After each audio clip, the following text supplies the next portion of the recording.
नमस्कार। स्वागत है आपका बुक ऑडियो में।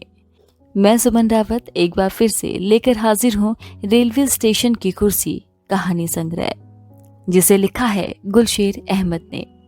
पेश है इस कहानी संग्रह से टूटता दायरा। ये बात करने का सही तरीका नहीं। जमाल ने अभी अपना फोन बंद ही किया था कि मैंने अपने कुछ शब्द उसके कानों पर दे मारा। जमाल के सूखन बात सुनने वाले कानों को ये कुछ शब्द अच्छे नहीं लगे और प्रतिक्रिया में उसने अपना बचाव करते हुए गुस्से में कहा, तुम जानते ही क्या हो? तुम हो कौन ये बातें बोलने वाले? तुम इन बातों से दूर ही रहो तो तुम्हारे और मेरे लिए बहुत अच्छा रहेगा। मैं चुप हो गया। हम दोनों को साथ रहते हुए अभी 3 दिन ही हुए थे। मैंने उसकी निजी बातों में दखल दे दिया था और इससे ये बात तो समझ आ गई थी कि जमाल को अपनी किसी भी बातों में किसी भी प्रकार का हस्तक्षेप पसंद नहीं है। वो अभी अपनी जिंदगी के बुरे समय से गुजर रहा था। उसकी जिंदगी काफी उतार चढ़ाव से गुजर रही थी। खैर, फिलहाल वो इस समय अपने पिता से बातें कर रहा था। थोड़ा चिड़चिड़ा हो गया था और इसी तरह अपने पिता से भी बातें कर रहा था। तब मैंने उसे बोला कि ये बात करने का सही तरीका नहीं है। उस समय मैं कमरे से बाहर चला गया और अब दोनों शांत हो गए। मैंने अभी अभी कुछ दिनों पहले ही हॉस्टल को छोड़कर जमाल के साथ रहना शुरू किया था। जमाल को स्नातक की डिग्री लिए हुए 2 साल हो चुके थे, लेकिन अभी तक वो कहीं अच्छी सी नौकरी पर लग नहीं पाया था, जो उसके लिए सबसे बड़ी परेशानी की बात थी। वो जहां भी नौकरी शुरू करता तो किसी ना किसी कारण से नौकरी छोड़ देता या उसे बहुत जल्द ही निकाल दिया जाता। ऐसा नहीं था कि जमाल लापरवाह था और ऐसा भी नहीं था कि वो किसी की इज्जत नहीं करता था। शायद उसका समय अभी शुरू नहीं हुआ था और लोगों की तनावपूर्ण और तंज बातें उसे चिड़चिड़ा बनाती जा रही थी। आर्थिक रूप से कमजोर व्यक्ति को सबसे पहले अपने घर में ही तनावपूर्ण और तंजकशी झेलनी पड़ती है। आज के समाज में लोग इज्जत और कामयाबी को पैसों से तोलते हैं। अब तक मैं जमाल को जितना समझ सका था तो यही पाया था कि समाज में रहने वाले दूसरे लोगों की तरह उसके मम्मी और पापा के सवाल उसे सबसे ज्यादा परेशान कर रहे थे। असल में हमेशा से ऐसा होता आया है कि जब बच्चे जवान होने लगते हैं तो उन्हें लगने लगता है कि वो सब कुछ कर सकते हैं और वही सही है, लेकिन ऐसा नहीं है। दोनों अपनी अपनी बातों पर सही होते हैं। पीढ़ी का अंतर इतना भी नहीं होता जितना कि हम समझने लगते हैं। एक और बात थी जिसने जमाल को बिल्कुल तोड़ दिया था, वो थी उसकी मोहब्बत। उसकी महबूबा का सिर्फ इसीलिए छोड़ कर जाना कि वो अपनी जिंदगी को बेहतर से आगे नहीं बढ़ा पा रहा है, तो वो उस लड़की को भी नहीं संभाल सकता। वो लड़की एक और बड़ी बात कह कर गई थी कि वो अपने जीवन में ऐसे लड़के के साथ बिल्कुल ही नहीं रहना चाहेगी जो हारा हुआ है। जब दोनों की लड़ाई हुई थी तब दोनों ने एक दूसरे को खूब सुनाया, लेकिन उसे उम्मीद थी कि अगर सब कोई एक तरफ हो जाए तो जब दोनों की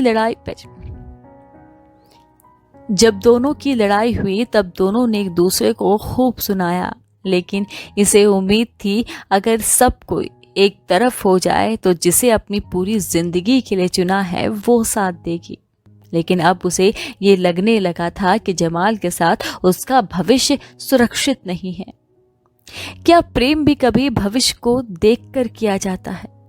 जमाल हारा नहीं था, उसके अंदर वो जज्बा था, सब कुछ पाने का जज्बा। सब मिलाकर उसकी अभी तक के जीवन का यही निचोड़ था कि वो अकेला पड़ गया था। वो अपनी भावनाओं को व्यक्त करना चाहता है। वो अपनी भावनाओं को व्यक्त करना चाहता था। वो अपने अंदर की भरी हुई बातें किसी को बताना चाहता था। वो चाहता था कि सिर्फ कोई बैठकर उसकी बातें सुन ले, फिर चाहे कोई प्रतिक्रिया दे या ना दे। आज सबके पास कहने के लिए बहुत कुछ है, लेकिन अपनी जिंदगी में ऐसे उलझा हुआ है कि उसके पास किसी को सुनने का वक्त ही नहीं है। कहना सब चाहते हैं लेकिन सुनना कोई नहीं चाहता। आजकल मनोविज्ञान ये कहता है कि सिर्फ बैठकर लोगों को सुन लिया जाए तो आधी बीमारियां खत्म हो जाएंगी। हम इंसान हमेशा एक ऐसे व्यक्ति की तलाश में होते हैं जो हमें सुने। कभी कभी हम इतने अकेले हो जाते हैं कि आसपास मौजूद किसी से भी सिर्फ बात करना चाहते हैं। मानसिक और शारीरिक रूप से स्वस्थ रहने के लिए ये बहुत जरूरी है कि अपने जीवन में सामाजिक संबंधों को जीवित रखा जाए। बहुत समय पहले ही मनोविज्ञान ने ये बता दिया था कि यदि व्यक्ति सामाजिक संबंधों को बिगाड़ता है तो अकेलापन जन्म लेता है। अकेलापन शराब के दुरुपयोग, बाल शोषण, नींद की समस्या, व्यक्तित्व में बदलाव और अल्जाइमर रोग जैसे विभिन्न मन रोगों को अकेलापन शराब के दुरुपयोग, बाल शोषण, अकेलापन शराब के दुरुपयोग, बाल शोषण, नींद की समस्या, व्यक्तित्व में बदलाव और अल्जाइमर रोग जैसे विभिन्न मनोरोगों को जन्म देता है। ये मधुमेह और विभिन्न शारीरिक रोगों की ओर भी ले जाता है। जब जमाल फोन पर अपने पिता से अपने दिल की बातें कहकर खुद को संभालने की कोशिश कर रहा था, उस समय वो अपने पिता में एक दोस्त ढूंढ रहा था। लेकिन उसके पिता ने भी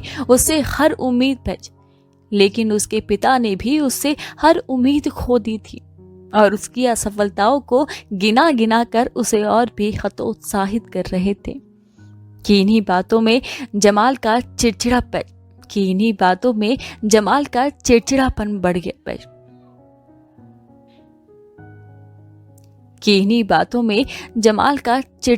बढ़ गया और उसने फोन पर ही अपने पिता की बातों का कड़वाहट से जवाब दिया। दायरा वहीं टूटा था। मुझे उसके बात करने का ये तरीका सही नहीं लगा और मैंने बोल दिया कि ये बात करने का सही तरीका नहीं है। जमाल नाम की तरह बहुत खूबसूरत था और जवान भी। उसके स्कूल और कॉलेज के जमाने में कई लड़कियां दोस्त थी, जिनमें फिजा खास थी। जब से फिजा ने अपने दिल के दरवाजे बंद कर लिए थे, जमाल टूट सा गया था और सभी के उसकी तरफ बुरे रवैये उसको गहरी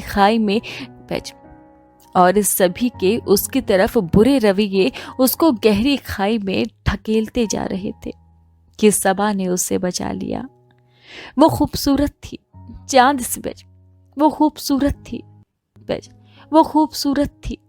चांद सी खूबसूरत, या यूं कहे कि चांद को दूध से धोकर निकाला गया हो, ऐसी थी वो।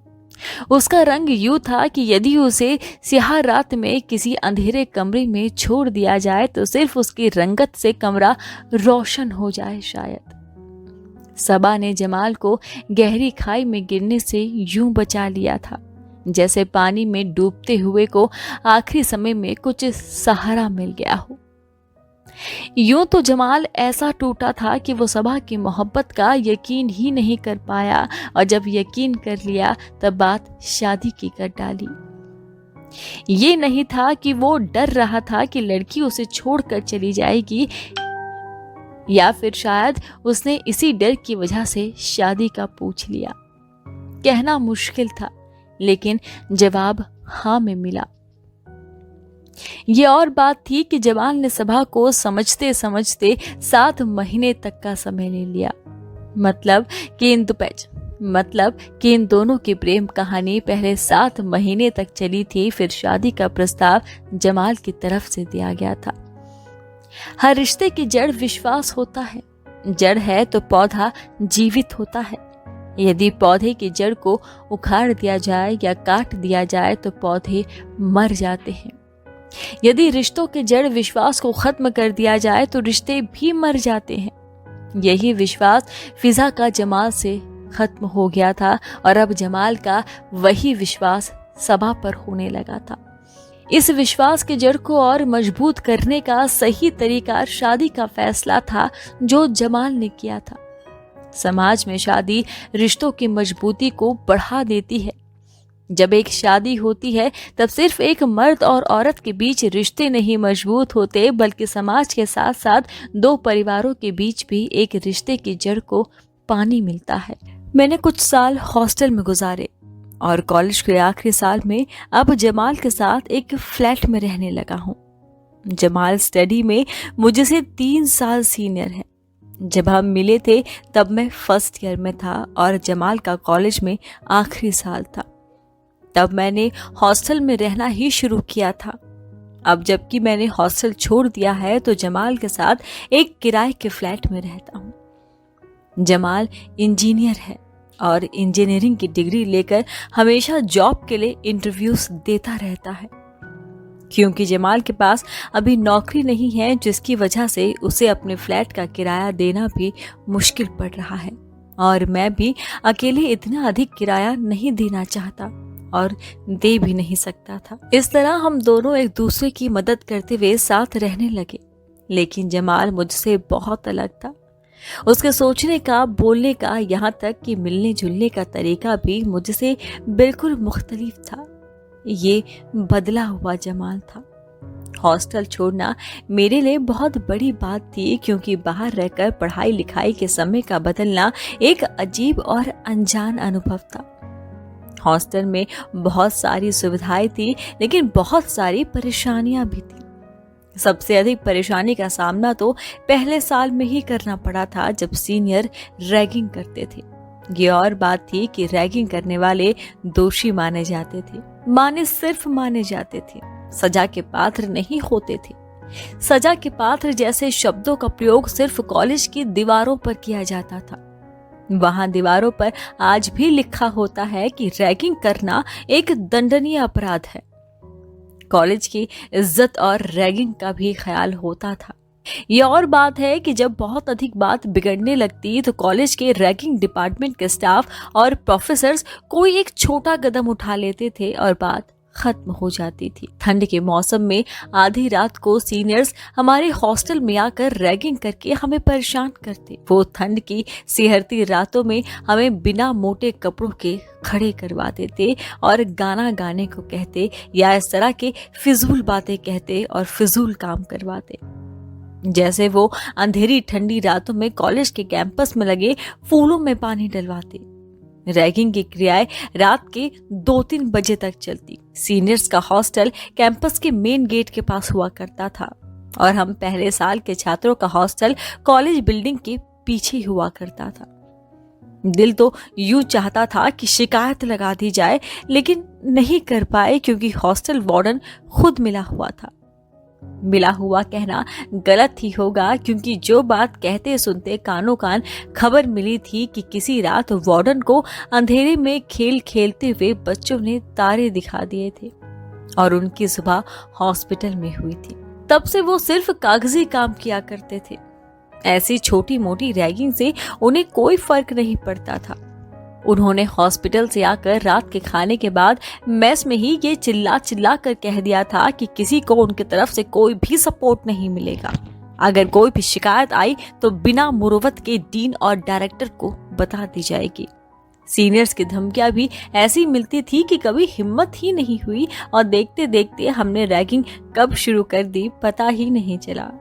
जब हम कॉलेज के पहले साल में थे तो हॉस्टल के मेस के खाने की वजह से भी दिल करता था कि हॉस्टल छोड़ दे, लेकिन तब कुछ पता नहीं था कि अगर हॉस्टल छोड़ दिया तो रहेंगे कहाँ और हर दिन का खाना पीना किस तरह से मैनेज होगा। सीनियर्स की रैगिंग से भी परेशान होकर हॉस्टल को छोड़ने का दिल करता था, लेकिन किसी न किसी बहाने से वहीं पड़े रहे। अधिकतर लड़कों का हॉस्टल नहीं छोड़ने का सबसे बड़ा कारण यही होता था कि खाने पीने की परेशानी होगी। ऐसा भी नहीं था कि रैगिंग करने वाले सीनियर्स हमेशा परेशान करते थे। वो हमारी परेशानियों में खड़े भी रहते थे या जब कभी किसी भी चीज की जरूरत पड़ती तो हमें मुहैया करवाते थे। कोई दोस्त की तरह बात करता तो कोई बड़ा भाई बन जाता जिस पर प्यार आता। लेकिन कभी कभी यही सीनियर्स ऐसे व्यवहार करते, ऐसी भाषा का प्रयोग करते कि उन्हें दुश्मन बनाने की भी चाहत नहीं बचती। यदि रैगिंग की पूरी प्रतिक्रिया में किसी के दिल पर चोट लगती या हमें कुछ सबसे अधिक बुरा लगता तो वो सीनियर्स की भाषा का उपयोग करना होता था।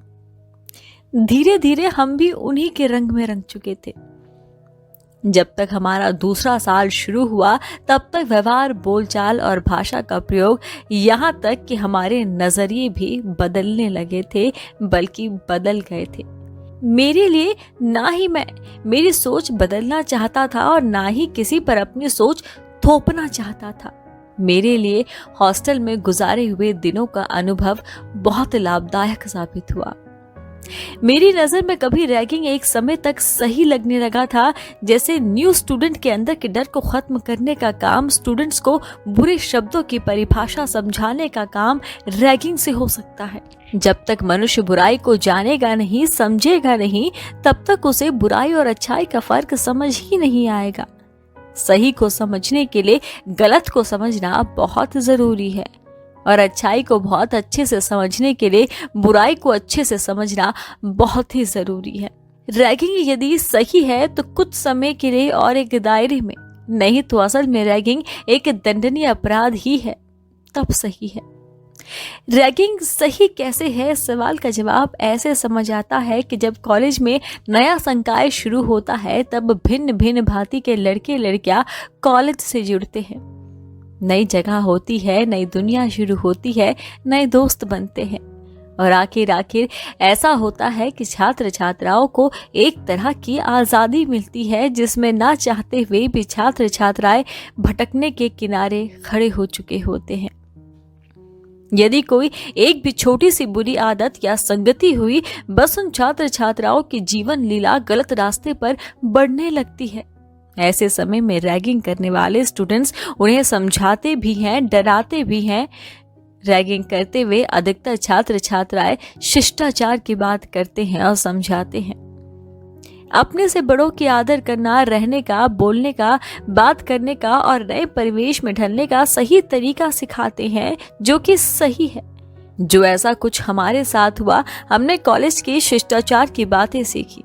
यहाँ तो बिल्कुल सही है, लेकिन रैगिंग जब आखिरी पायदान पर चली जाती है तब छात्र छात्राएं परेशान होकर आत्महत्याएं करते हैं या करने की कोशिश करते हैं। इस स्थिति में रैगिंग कभी भी किसी भी वजह से सही नहीं हो सकती। मेरे साथ तो ऐसा कभी नहीं हुआ, लेकिन जैसी जैसी घटनाएं बताकर हमें डराया गया वे वाकई बहुत ही घिनौने और आपराधिक होते हैं। यदि रैगिंग ऐसे हो जिससे किसी छात्र या छात्रा की जात और जज्बात पर चोट लगे, तब यह आपराधिक बोध है। रैगिंग इस तरह से बिल्कुल ही सही है कि वो शिष्टाचार और आदर करना सिखाए, लेकिन ऐसे 100% गलत है कि इससे किसी कारणवश किसी की जान जोखिम में पड़े। यदि रैगिंग की वजह से किसी की दिनचर्या भी प्रभावित हो, तब भी ये गलत है। जमाल बहुत खुश था। जब मैं कॉलेज से वापस आया तब बहुत ही खुश मिजाजी से जमाल का दरवाजा खोलना और खोलते ही एक चमकते हुए चेहरे और उस पर मुस्कान के साथ उसका मुझसे सलाम करना मुझे थोड़ा अटपटा सा लगा। वालेकुम अस्सलाम, मैंने लटपटाते हुए कहा। वाह भाई, क्या बात है जमाल साहब, आज आप बहुत ही खुश दिखाई दे रहे हैं। और दिनों में तो वो अपनी दाढ़ी और मूंछों के बाल यूं ही बड़े बड़े और बिखरे हुए रखता था। हमेशा ही उसका चेहरा बेतमिनानी और बेसुकूनी में डूबा रहता। वो अधिकतर खामोश ही रहता था, लेकिन आज उसका चेहरा चमक रहा था। उसकी खुशी उसके चेहरे पर साफ दिखाई दे रही थी। आज दरवाजा खोलते ही उसका चेहरा दिखा, नहीं तो पिछले दिनों में ऐसा होता था कि जब उसने दरवाजा खोला तब मेरी नजरें उसकी पीठ पर पड़ती थी। वो दरवाजा खोलकर बिस्तर की तरफ घूम चुका होता था। फ्रेश होकर लंच कर लो और थोड़ा रेस्ट कर लो, आज हम घूमने चलेंगे और रात का खाना बाहर ही खाएंगे।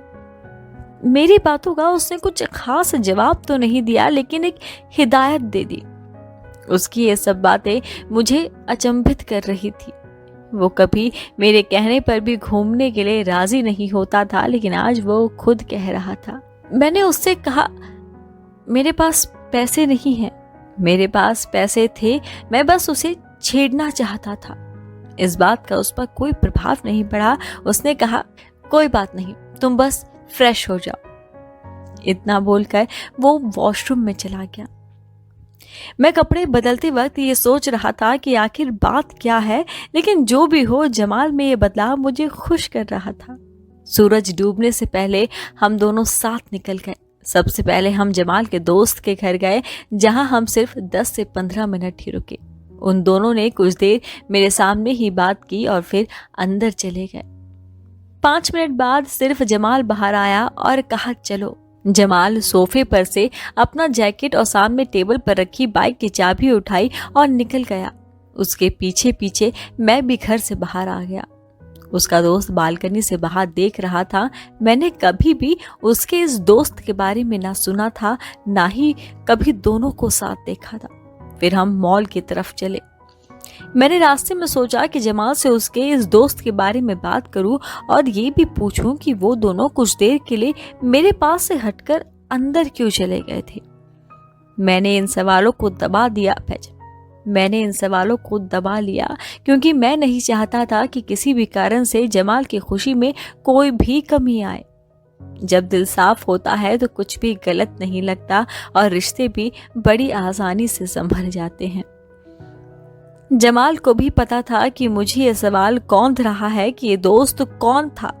उसने बाइक चलाते हुए ही मुस्कुराते हुए मुझसे कहा, तुम सोच रहे होगे कि आखिर ये कौन था जिससे हम अभी मिले। मैं जानना चाहता था, लेकिन मैंने हिचकते हुए कहा, नहीं तो ऐसी कोई बात नहीं है।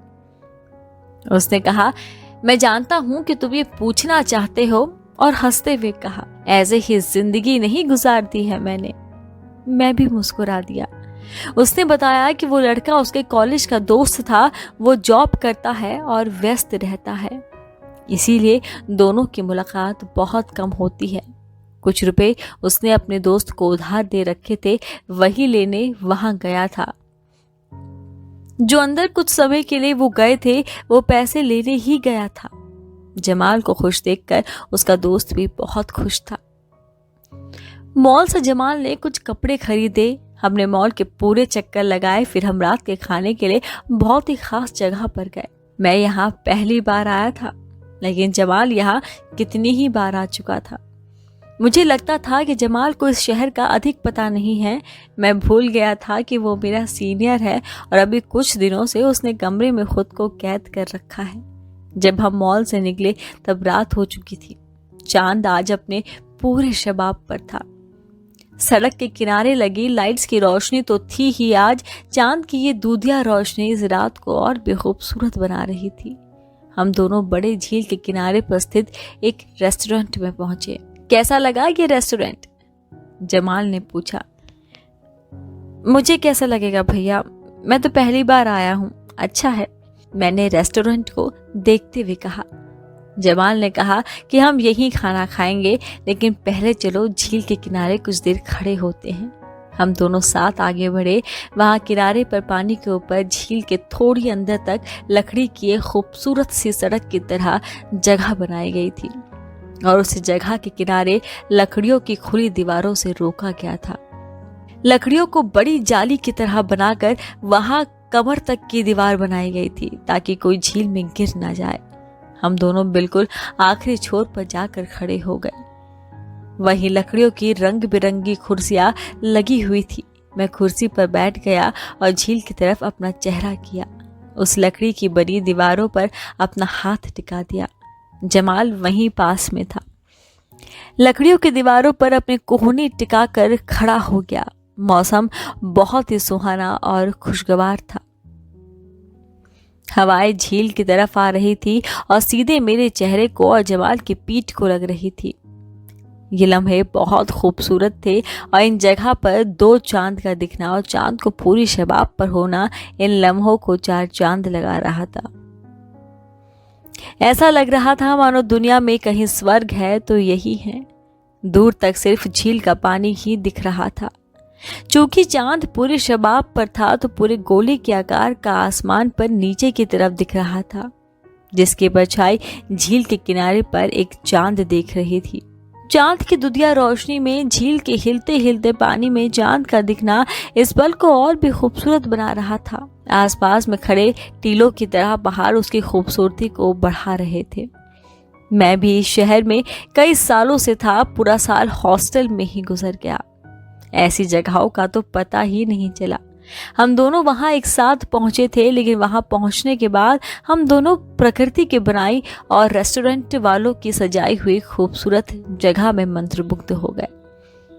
यदि कोई स्वर्ग होता तो वहां ये नजारा जरूर होगा। हम दोनों एक दूसरे से बात नहीं कर रहे थे, सिर्फ उस खूबसूरत नज़ारे को देख रहे थे, इस पल को जी रहे थे कि तभी अचानक जमाल मेरी तरफ बढ़ा, ये कहते हुए कि जानते हो मैं यहाँ पहले भी आ चुका हूँ, और मेरे पास बैठ गया। अरे भैया, इतनी खूबसूरत रात है, बेकार में मेरे जैसे लड़के के साथ घूम रहे हो? आपको तो आपकी गर्लफ्रेंड के साथ होना चाहिए। मैंने पानी में ही चांद को देखते हुए कहा।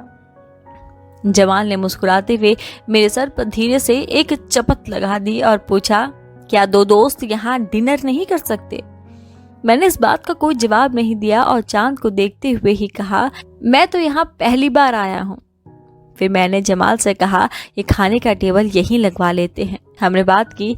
रेस्टोरेंट वालों ने कहा कि सर वो विजिटिंग प्लेस है, हम वहाँ डिनर सर्व नहीं कर सकते, लेकिन हमारे एक दो बार आग्रह करने पर वो मान गए और हमारे खाने का टेबल वहीं लगवा दिया। जमाल ने कहा, मैं यहाँ पहले भी कई बार आ चुका हूँ, कभी भी चांदनी रात में वहाँ आना और इस नज़ारे को देखना सारे दुखों को खत्म करने वाली मरहम की तरह काम करता है। मैंने बस चांद को एक साथ निहारते हुए जवाब दिया। जमाल ने मेरी तरफ देखा और कहा, अजीब आदमी हो, और हंसने लगा। मुझे उसका हंसना बुरा नहीं लगा। ये शब्द हमारे कानों में पड़ते ही एक और शब्द हमारे मस्तिष्क में उभरता है, खूबसूरत। क्या सच में चांद खूबसूरत है, या ये दुनिया की बनाई हुई रिवाजों और किताबों में लिखी गई बातों से हम भी मान चुके हैं कि चांद खूबसूरत है? इस बात की तहकीकात करने के लिए जब मैंने चांद को कई रातों तक देखना शुरू किया तो पाया कि चांद दिखना जब शुरू होता है तब बहुत पतला और नाजुक होता है। जैसे जैसे दिन और रात गुजारते जाते चांद में लगातार बदलाव दिखने लगा। चांद बदलता जाता है, मोटा होता जाता है और खूबसूरत भी। लेकिन इस खूबसूरती पर कुछ दाग भी दिखते हैं जो ये बताते हैं कि चांद शायद इतना खूबसूरत नहीं जितना दुनिया ने इसे मान लिया है।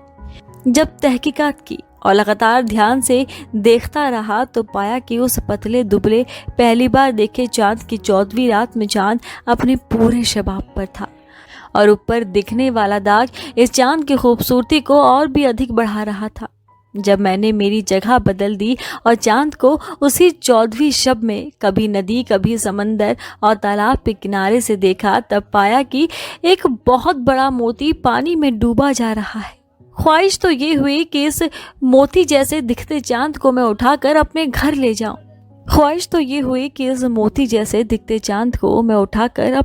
जाऊं। अपने कमरे में एक तरफ सजा दूं और हर रोज इस मोहक और खूबसूरत से नज़ारे को देखता रहूं। हम दोनों लगभग 11 बजे घर पहुंचे। मैं थोड़ा थका हुआ था, लेकिन जमाल नहीं। घर पहुंचते ही उसने एक सिगरेट सुलगाई और मुझे फ्रेश होने को कहकर वो अपने कमरे में चला गया। फ्रेश होकर कपड़े बदलकर हम दोनों बालकनी में थे। जमाल बहुत खुश था, जो उसके चेहरे पर बहुत साफ दिखाई पड़ रही थी। मैंने वहां बैठते ही बात शुरू की और सवाल पूछ लिया, भैया आज क्या बात है? आपने मुझे अपनी खुशी का हिस्सा तो बनाया, लेकिन खुशी की असल वजह नहीं बताई। एक सिगरेट सुलगाते और चेहरे पर खुशी लिए जमाल ने जवाब दिया, आज सवेरा हुआ है मेरी जिंदगी का। आज उसका जवाब हाँ आया है। वाह वाह भैया, क्या बात। इस शेर को सुनते ही मुझे बात को समझने में देर ना लगी। मुझे भी बहुत खुशी हुई और इसी खुशी से मैंने पूछ लिया, आप दोनों शादी कब कर रहे हैं? मेरा ये पूछना हुआ कि जमाल थोड़ा विचलित हो गया। वो थोड़ा परेशान सा हो गया। उसने लड़की से शादी का पूछ लिया था, लड़की ने हाँ भी कर दी थी और हम दोनों इस खुशी का उत्साह भी मना चुके थे। लेकिन ये सवाल मेरी तरफ पूछे जाने पर जमाल को थोड़ा झटका सा लगा। उसके चेहरे पर लकीरें खींच आई। सिगरेट की एक लंबी कश खींचकर सिगरेट की बची टुकड़ी को पैरों के नीचे दबाते हुए उसने जवाब दिया, अभी कहाँ यार, तुम तो देख ही रहे हो अभी मेरे क्या हालात हैं और मैं किस तरह से अपनी जिंदगी की गाड़ी को आगे बढ़ा रहा हूँ।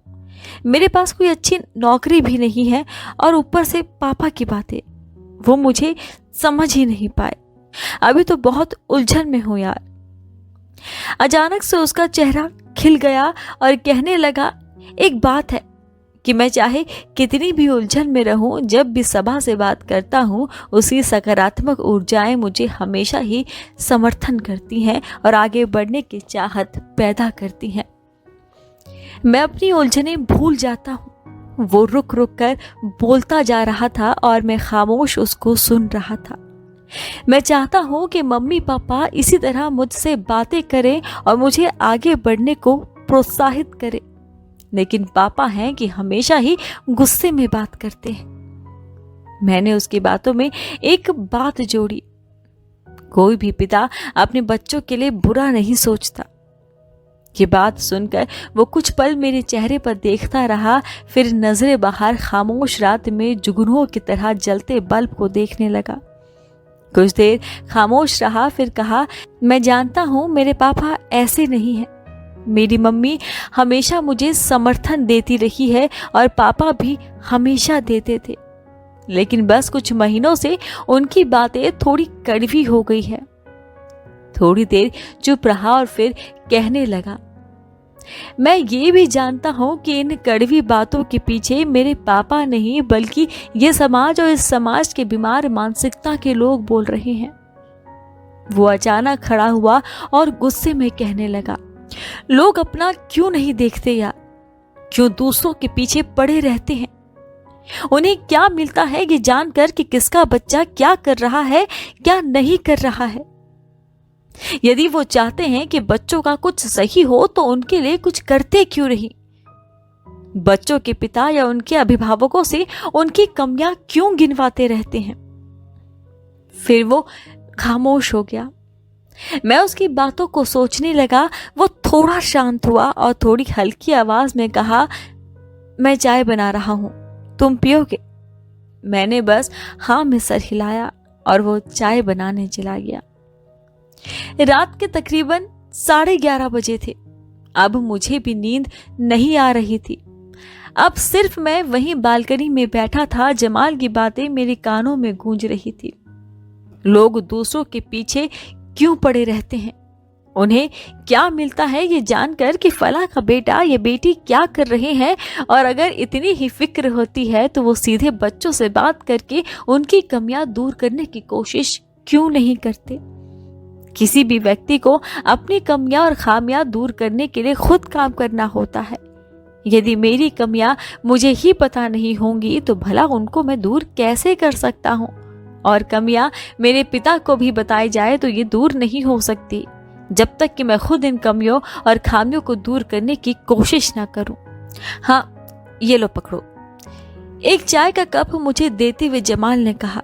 मैंने चाय का कप पकड़ते हुए कहा, माफ करना भैया, लेकिन यदि मैं आपसे कुछ आपकी पर्सनल जिंदगी के बारे में सवाल करूं तो क्या आप जवाब देंगे? हाँ, क्यों नहीं जवाब दूंगा, लेकिन जवाब देने लायक सवाल रहा तब। वो कुर्सी पर बैठते हुए बोले और हंसते हुए एक सिगरेट जला ली। उस दिन आप अपने पापा से बुरी भाषा में क्यों बात कर रहे थे? मैंने जल्दी से ये पूछ लिया। वो कुछ देर चुप रहा, एक चाय की चुस्की ली और फिर एक सिगरेट का कश। मैंने कहा, भैया आज ये ज्यादा नहीं हो रहा है, बस भी कीजिए, अब सिगरेट पीना। उसने कहा, कुछ भी नहीं होता। फिर सिगरेट की एक कश ली और कहा, तुम जानते हो मेरी ग्रेजुएशन पूरी हो गई थी तब मेरे पापा सबसे अधिक खुश थे। मैं थोड़ा उदास था क्योंकि मेरा कैंपस सिलेक्शन नहीं हो पाया था। तब पापा ने बहुत हौसला दिया था, कहा सब ठीक हो जाएगा, जॉब भी लग जाएगी। मैं जॉब की तलाश में लगा रहा नौकरी कहीं लग भी जाती तो किसी न किसी कारण से मैं वो नौकरी छोड़ देता या फिर मुझे कंपनी वाले खुद ही लेटर पकड़ा देते थे। इसी तरह दिन महीने गुजर गए लेकिन हालात वही रहे। इसी तरह समाज के कुछ महापुरुष लोग, जिन्हें मैं कुछ और भी कह दूं तो कुछ गलत नहीं होगा, पूछने लगे। और सबसे बड़ी बात ये कि वो फैसला सुना चुके थे कि ये औलाद निकम्मी है, इसने पढ़ाई अच्छे से नहीं की, ये 1 साल में कुछ भी नहीं कर सका, ये तो पूरी जिंदगी भर ऐसे ही रहने वाला है, ये कुछ भी नहीं कर सकता। वो अचानक से मेरे चेहरे के करीब आ गया और कहने लगा, यार अब तो मुझे भी लगने लगा है कि मैं कुछ नहीं कर सकता। और फिर वो टहलने लगा। वो लगातार बोलता रहा और मैं हाँ हाँ कहते हुए उसे सुनता रहा। कोई भी पिता अपने पुत्र के खिलाफ कुछ भी नहीं सुन सकते। मेरे पापा भी मेरे खिलाफ कुछ भी नहीं सुन सकते थे, लेकिन अब सब कुछ मेरे खिलाफ था। फिर भी उन्होंने मुझे कभी कुछ भी नहीं कहा। हर पिता की तरह वो भी चाहते थे कि समाज में अपने बेटे की सफलताओं के गुण गाए। वो भी चाहते थे कि वो बताए कि उनका बेटा ढेरों रुपए कमाता है। एक्चुअली जानते हो सबसे बड़ी प्रॉब्लम क्या है? लोग सक्सेस को पैसे से तोलते हैं। अपना यह समाज किसी की भी माप तोल उसकी तनख्वाह से ही करता है। यदि किसी व्यक्ति की बहुत अच्छी तनख्वाह है तो वो अपने समाज में सफल व्यक्ति कहलाता है, जबकि समाज के मापदंड कुछ और होने चाहिए थे। जमाल कहते कहते रुक गया। मैं मूक बाधिर की तरह उसकी बातें सुन रहा था। अचानक मुझे एहसास हुआ कि जमाल चुप हो गया और मैं उसी स्थिति में जमाल को एकटक देख रहा हूं। उसने कुछ सवाल किए। कौन ऐसा व्यक्ति है जो अपनी जिंदगी बुरे हालात और पैसों की तंगी में गुजारना चाहता है? क्यों लोग किसी की असफलताओं को उछालते हैं? हमारे समाज में पैसे से धनी को ही सफल क्यों माना जाता है? थोड़ी देर रुक रुक कर उसने ऐसे कई सवाल कर दिए। आखिर में वो एक लंबी सांस लेते हुए खड़ा हुआ। उसने कहा, तुम बैठो, अब मैं सोने जा रहा हूं। तुम्हें जब नींद लगने लगी तब सो जाना, बल्कि रात अधिक हो गई है, तुम भी जाकर सो जाओ। वो अपने कमरे में चला गया। मैंने उसकी बातों का हाँ में सर हिलाकर जवाब दिया और वहीं बैठकर उसकी बातों पर चिंतन करता रहा। उस रात के बाद हमारी फिर कभी वैसे बात नहीं हुई, लेकिन जमाल के प्रति मेरी भावनाएं बहुत बदल गई, गहरी हो गई थी। उसके प्रति सम्मान बढ़ गया था। आज मैं अपने कमरे से ब्रश करते बाहर निकला तो देखा जमाल पूरी तैयारी से बैठा है। अरे भैया, कहाँ जा रहे हैं? मैंने पूछा। अपनी काली चमकती जूतों में पैर डालते हुए उसने कहा, आज मेरा इंटरव्यू है, बहुत अच्छी कंपनी है, यहाँ नौकरी हो गई तो लाइफ सेट है भाई, उसी के लिए जा रहा हूँ। मैंने उसे बेस्ट ऑफ लक कहा और वो थैंक यू कहते हुए घर से बाहर निकल गया। मेरे कॉलेज से वापस आने से पहले ही वो घर वापस आ चुका था। दरवाज़ा खोलते ही उसने बहुत खुशी से मेरा वेलकम किया। मैंने भी अंदर घुसते ही सबसे पहले यही पूछा कि क्या बना आज के इंटरव्यू का भैया? अच्छा था, कल तक रिजल्ट आ जाएगा कि मेरा सिलेक्शन हुआ या नहीं, और रिजल्ट मुझे ईमेल पर मिल जाएगा। मैंने फिर सवाल किया, भैया नौकरी मिलने की क्या संभावना है? लगता है कि यहाँ नौकरी हो जाएगी। रात के खाने के बाद हम दोनों फिर से वहीं बालकनी में बैठे। उसने फिर अपनी सिगरेट सुलगाई, बातें शुरू हुई। तब मैंने पूछ लिया कि आप सबसे अधिक किसे याद करते हैं? उसने हमेशा की तरह अपनी सिगरेट की एक कश ली और फिर जवाब दिया, यदि सबसे अधिक कोई मुझे याद आता है तो वो मेरे सबसे पहले स्कूल का सबसे पहला दोस्त है। पता नहीं अभी कहाँ है वो। क्या मतलब? मैं कुछ समझा नहीं, मुझे कुछ समझ नहीं आया। जब हम गांव में रहते थे बचपन में, तब मेरे सबसे पहले स्कूल में एक लड़का दोस्त बना था, वो था राम। हम 2 सालों तक उस स्कूल में एक साथ पढ़े और फिर उसके पिताजी की नौकरी किसी दूसरे शहर में लग गई और वो चला गया। हम साथ स्कूल जाते, साथ कक्षाओं में रहते, साथ खेलते थे। हम दोनों के कारण हमारे परिवार भी करीब हो गए थे, मिलना जुलना बढ़ गया था। तब हम बहुत छोटे हुआ करते थे। जमाल सिगरेट की कश लेता रहा, बोलता रहा और मैं सिर्फ हाँ हूँ कहते हुए उसकी बातें सुनता रहा। अपनी सिगरेट की एक आखिरी कश ली और सिगरेट के बचे टुकड़े को अपने पैर के नीचे दबाते हुए कहना शुरू किया, जानते हो, वो मेरा सबसे अच्छा दोस्त था, लेकिन तब मुझे दोस्ती का मतलब ही नहीं पता था।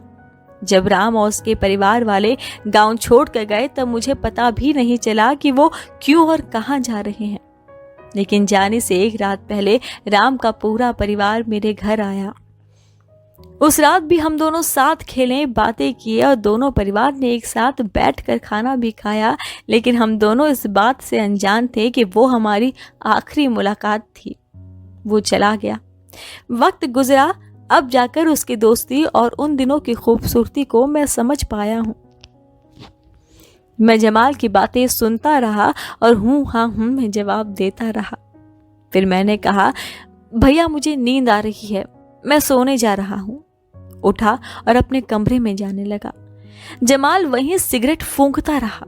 हॉल में रखे टेबल पर जमाल का बैग देखा जो खुला था और उसमें एक लिफाफा पड़ा था जो आधा बाहर और आधा बैग में था। मुझे लगा कोई जॉब का पेपर है और उठाने को आगे बढ़ा, फिर रुका, सोचा कि शायद कुछ और भी हो सकता है और ये गलत है। ऐसे किसी के कागजात को बिना उसकी इजाजत नहीं छूना चाहिए, लेकिन फिर मैंने जॉब का पेपर समझकर उसे उठा ही लिया। फिर एक बार पीछे मुड़कर देखा कि जमाल मुझे देख तो नहीं रहे। मैंने वहां एक गलत काम किया और बिना उसकी इजाजत के वो लिफाफा खोल दिया। ये एक खत था। इस जमाने में कौन खत लिखता है भाई, मैंने मन ही मन सोचा। ये जमाल ने अपने पिता के लिए लिखा था। दोनों के रिश्तों को मैं जानता था। मुझे बहुत अजीब लगा कि इतनी टेक्नोलॉजी के जमाने में अपने पिता को खत लिखा। उर्दू और हिंदी दोनों शब्दों का एक आम सा मिला जुला खत था। मैंने उसके बिना इजाजत उसे पढ़ लिया। अब्बा, जब मैं ये खत लिख रहा हूँ और रात का जो पहर है, उम्मीद है आप बहुत खैर व सुकून से सो रहे होंगे। आपको याद कर रहा था, नींद नहीं आ रही है। आपसे बातें करना चाह रहा हूँ, लेकिन आधी रात को फोन करके आपकी नींद में खलल नहीं डालना चाहता। हमारे दरमियान जो रिश्ते इस मशायरे ने बनाए हैं, हम तो ऐसे बात भी नहीं कर सकते, लेकिन जब से इस जिस्म में जान आई है और जान में समझ बूझ की सलाहियत, आपको और आपकी जद्दोजहद की जिंदगी देखी है। दादी की जुबानी आपके माजी जिंदगी को भी सुना है। आप हमेशा से रिश्तों को निभाने के कायल रहे हैं, लेकिन किसी एक रिश्ते ने भी आपको सुकून नहीं दिया। आपके भाइयों ने हमेशा आपकी जिम्मेदारी याद दिलाई है। आपकी खुशी और सुकून शायद ही याद दिलाया हो। आपने उसे भी निभाया, लेकिन सारे रिश्ते आपसे बेवफाई करते रहे। आपकी औलादें हुई, आपने अच्छी तालीम के साथ परवरिश की, लेकिन आपकी औलादों ने भी आपके तवक्को को पूरा नहीं किया। हत्ता कि अभी भी आप उन सारी जिम्मेदारियों को अपने कंधे की बोझ बनाए हुए हैं और मशायरे के म्यार पर सही और खरा उतरने की कोशिश कर रहे हैं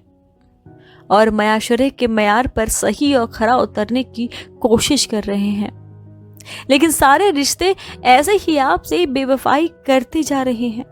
आप इन बेवफा रिश्तों को भी इतनी वफादारी और जिम्मेदारी से क्यों निभाते हैं? आप अपनी जिंदगी से क्या तवक्को रखते हैं? मेरी छोटी सी जिंदगी में मैंने बहुत कुछ तजुर्बा तो नहीं किया है, लेकिन आपके तजुर्बे से जानना चाहता हूँ कि बेवफा रिश्तों को इतनी वफादारी और जिम्मेदारी से क्यों निभाना चाहिए? क्या ये इस निश्चित माशरे की वजह से जरूरी है? क्या इस माशरे की वजह से इंसान अपनी खुशियों को तबाह कर ले, या जिंदगी में बेवफा रिश्तों के साथ वफादारी और जिम्मेदारी को निभाना ही खुशी है? जानता हूँ जितनी बातें लिखी हैं ये मैं कभी आपके सामने नहीं कर सकता, और शायद ऐसे सवालात का मुझे कोई हक भी नहीं, लेकिन आपके जवाबात मेरी जिंदगी और मेरी सोच को ज़रूर बदलेंगे। उम्मीद करता हूँ आप इस खत का जवाब लिखेंगे। आपका नाफरमान औलाद जमाल। ये खत पढ़कर मैंने थोड़ी देर सोचा। उसकी इन बातों से मेरे दिमाग की बत्ती जली। मैं मुस्कुराया। अगले दिन जमाल से बिना कुछ बताए मैं उसके घर के सामने खड़ा था। जमाल को बिना बताए मैं उसके घर पहुंच गया था। उसका घर बहुत खूबसूरत था, लेकिन यदि उसके घर से भी खूबसूरत कुछ था तो वो था उसके घर के सामने का फूलों का छोटा सा बगीचा। उसके घर के चारों तरफ ईंट की दीवार का घेराव था और उस दीवार में से एक बड़ा सा गेट के बाद एक सड़क नुमा रास्ता शुरू होता था जो बस कुछ दूरी पर बने उसके घर के दरवाजे तक जाता था। और इस छोटी सी सड़क नुमा रास्ते के दोनों तरफ एक फूलों का बगीचा था। जो ईंट की दीवार का घेराव था, उस दीवार से लगे आम, अमरूद, कटहल और भी फलदार पेड़ लगे थे। मेरे मन को यही सबसे अधिक लुभावन लगा। जमाल के घर पहुंचते ही सबसे पहले मेरी मुलाकात उसके पिताजी से हुई तो उन्होंने मुझे पहचानने से इनकार कर दिया। माफ करना बेटा, मैंने आपको पहचाना नहीं। मैंने नमस्कार किया तब कुछ सफेद और कुछ काले घुले मिले बालों वाले लगभग 55-60 की आयु के एक व्यक्ति ने मुझसे कहा, पहचानते भी कैसे, उन्होंने कभी मुझे देखा भी नहीं था। मैंने कहा, पहचाना नहीं अंकल, मैं राम। उन्होंने माथे पर बल दिया, चौंकते हुए एक मुस्कान के साथ कहा, अच्छा सुदर्शन का बेटा, आओ आओ अंदर आओ। पहले तो मैं डर गया क्योंकि मैं जानता था कि मैं झूठ बोल रहा हूँ और मैं किसी सुदर्शन का लड़का नहीं था। मैं वहाँ राम बनकर गया था। राम के पिता का नाम मुझे नहीं पता था, लेकिन इस वाक्य से मुझे ये समझते देर न लगी कि राम के पिताजी का नाम सुदर्शन है। मुझे अंदर बुलाकर बड़े आदर और सम्मान के साथ बिठाया गया और सबसे पहले मेरे लिए नाश्ते का प्रबंध हुआ और फिर बातें शुरू हुई। जितनी आदर मुझे उस परिवार में मिल रही थी और जितना सम्मानित मैं वहां महसूस कर रहा था, उससे ये साफ पता चल रहा था कि राम के परिवार के जमाल के घर में बहुत अधिक आदर और सम्मान है। बातें शुरू हुई तो सबसे पहले मैंने पूछा, जमाल कहाँ है अंकल? वो अपनी पढ़ाई पूरी करके शहर में ही नौकरी करता है। ये बताते हुए उनकी आंखों में एक चमक आ गई। मैंने भी खुशी जाहिर करते हुए पूछा, अच्छा वो घर कब आएगा? उनके खिले हुए चेहरे पर लकीरें उभर आई। वो अगले ही पल उदास नजर आने लगे। उन्होंने बहुत हल्की सी आवाज में कहा, पता नहीं बेटा, हम तो बुलाते हैं कि घर आकर हमारे साथ कुछ दिन रह ले, लेकिन नौकरी का कारण बताकर वो घर आने से मना कर देता है। मैंने कहा, ये कैसी नौकरी है भला? उसके पिता खामोश रहे। उन्होंने मुझसे पूछा, तुम बताओ तुम्हारे पिता कैसे हैं, हमें याद करते हैं या नहीं? जब यहाँ से गए थे तब पत्रों से कुछ दिनों तक बातचीत हुई, फिर पत्रों का आना भी बंद हो गया। मुझे इन सवालों के जवाब कभी पता नहीं थे, लेकिन फिर भी किसी तरह से जवाब दिया। फिर मैंने पूछ लिया कि मैं जमाल से कैसे मिल सकता हूँ। उससे मिलने तो तुम्हें शहर ही जाना पड़ेगा। वो हमसे थोड़ा नाराज है। गलती हमारी ही है, हमने ही उसे थोड़ा परेशान कर दिया है, लेकिन हम भी तो क्या करें? लोगों की बातें हमसे सहन नहीं होती। हम जानते हैं कि हमारा बेटा किस काबिल है, लेकिन पेट चलाने के लिए, खाने की और घर चलाने के लिए पैसों की जरूरत पड़ती है बेटा। तुम ही देख लो आजकल कितने खर्चे हैं, हजारों घर के काम है और हर जगह पैसों की जरूरत। मैंने उससे कभी भी कुछ नहीं कहा, लेकिन कुछ दिनों बाद मुझे समझ आ गया कि वो निकम्मा है। शायद मैं गलत था। उस समय मेरे हाथ तंगी में थे, मैं परेशान रहता था। फिर लोगों की बातें, इन्हीं सब से मैं परेशान रहता था। एक दिन मैं बहुत उलझन में और परेशान था और जमाल से बातें करते हुए परेशानी और चिड़चिड़ेपन में उसे खरी खोटी सुना दी। बस इन्हीं बातों से वो नाराज बैठा है। अब तुम ही बताओ बेटा, मैं क्या करूं? क्या एक बाप अपने बच्चों को अब डांट भी नहीं सकता? लगातार बोलते बोलते उनकी आंखों में आंसू आ गए। उनकी जुबान लड़खड़ाने लगी। वो चुप हो गए। फिर थोड़ी सांसें ली और बोलने लगे, तुम ही बताओ, एक पिता अपने बच्चों से सवाल भी नहीं कर सकता क्या? और हाँ, मैं उससे एक भी रुपए नहीं मांगता। मैं तो चाहता हूँ कि वो अपने जीवन में सफल हो जाए, कुछ अच्छा कर ले। हमारा क्या है, उम्र हो गई है, कब रहें कब चले जाएं। मैंने उन्हें बीच में रोकते हुए कहा, आप ऐसा ना कहें अंकल, आप कहीं भी नहीं जा रहे हैं और सब ठीक हो जाएगा। अच्छा हो या बुरा, कोई भी समय नहीं रुकता, ये समय भी गुजर जाएगा। मैं सामने से उठकर जमाल के पिता के पास बैठ गया और अपना हाथ हल्के से उनके कंधे पर रखा। हम दोनों कुछ देर खामोश रहे। कुछ देर बाद मैंने उन्हें सांत्वना देकर उनसे विदा लेना चाहा तो उन्होंने साफ साफ मना कर दिया और आदेश देने वाली भाषा का प्रयोग करते हुए कहा, नहीं, दोपहर हो गई है, खाना खाकर आराम कर लो, फिर जाना। मैंने पहले तो मना किया, लेकिन जब उन्होंने रामा मेरा नाम खींचकर कहा तो मैं कुछ कह ना सका। खाना खाकर विदा लिया। जमाल का परिवार मुझे सुदर्शन जी का बेटा राम समझते रहे, लेकिन मैं जो कुछ समझने आया था उससे कहीं अधिक बातें समझ आई थी। आज मैं एक पिता के भावनाओं को समझ सका था। आज मैंने समझा कि एक पिता कितनी भी परेशानी में रहे, वो अपने बच्चों की अच्छाई और भलाई चाहता है। भले ही ये कि पिता की उदारता बच्चों को बुरी लग जाती है। मैं जमाल के घर की सीढ़ियां और उसके पिता की बातों को सोचते हुए उतर रहा था। अभी मेरी आंखों में भी आंसू भरे पड़े थे। मेरी आंखों में आंसू थे हर उस पिता के लिए जो अपने जीवन की सारी खुशियां बिना किसी शर्त के अपने बच्चों पर लुटा देते हैं। मेरी आंखों में आंसू थे उन माताओं और पिताओं के लिए जो एक ढाल की तरह समाज की बुराइयों और गंदगियों से अपने बच्चों को बचाते रहते हैं। मेरी आंखों में आदर के आंसू थे उन अभिभावकों के लिए जो अपने बच्चों के लिए त्याग करते हुए अपनी खुशियों की, अपनी ख्वाहिशों की, अपने रंग ढंग, अपने पैसों की, यहाँ तक कि कभी कभी अपने और अपने जुड़े हुए रिश्तों को छोड़कर पराए शहरों और जगहों पर अपना आशियाना बना लेते हैं। अचानक से मेरे फोन की घंटी बजी तो मैं अपनी सोच से बाहर आया। मैं वहीं सीढ़ियों पर ही खड़ा था। मोबाइल फोन के स्क्रीन पर जमाल का नाम देखा तो कुछ पल के लिए मैं घबरा गया। कहीं मेरे उसके घर पर आने की खबर तो नहीं लग गई। मेरा गला सूख गया। मैंने अपने थूक से गला तर करते हुए फोन उठाया तो उधर से एक चीखती हुई आवाज आई, कहाँ हो बे? मैं तो डर गया। मेरी जबान लड़खड़ा गई। जब कोई व्यक्ति डर जाता है तो सबसे पहले उसकी जबान ही कांपती है। क्या बात है, बोलो। अबे अटक क्यों रहे हो? जल्दी से फ्लैट आ जाओ। आज मैं बहुत खुश हूँ, मेरी नौकरी पक्की हो गई है, 2 दिन बाद ज्वाइनिंग है। ये बात सुननी थी कि मेरी आंखों में बड़े आंसू छलक कर बाहर आ गए। मैं वहीं सीढ़ियों पर बैठ गया। मैं कुछ बोल नहीं पा रहा था। मैं एक साथ कई भावनाओं के मिश्रण को महसूस कर रहा था। मैं सबसे अधिक जमाल के पिता के लिए खुश था। मैं जमाल की खुशियों को भी महसूस कर सकता था। मैं पीछे की तरफ पलटा। मैंने जमाल के घर के दरवाजे को देखा। मेरा दिल तो चाहता था कि अभी उसके पिता को जाकर बता दूं और दोनों की बात करवा दूं, लेकिन मैंने खुद को रोका। तभी फोन में जमाल की आवाज गूंजी, अबे क्या हुआ, गिर गया क्या? मुझे हंसी आई। मैंने आंखों से आंसुओं को अपने हाथों से पोंछते और हंसते हुए कहा, हाँ भैया, मैं गिर ही गया हूँ। क्या आपने अपने पिताजी को बताया? उसकी आवाज थोड़ी हल्की हो गई। उसने कहा, अभी तक तो नहीं बताया यार, उनसे बात करने की हिम्मत नहीं जोड़ रहा हूँ। उस दिन मैंने पिताजी से बहुत ही बुरी भाषा का प्रयोग करके बात की। बहुत शर्मिंदा हूँ, समझ नहीं आ रहा कि कैसे बताऊं, हिम्मत ही नहीं हो रही। आप बात कर लो भैया, आपकी इस उपलब्धि की खुशी आपके पिताजी से अधिक और किसी को नहीं हो सकती। आप बस बात कर लो, वो आपके पिता है, बस ये बात याद रखो, ठीक है?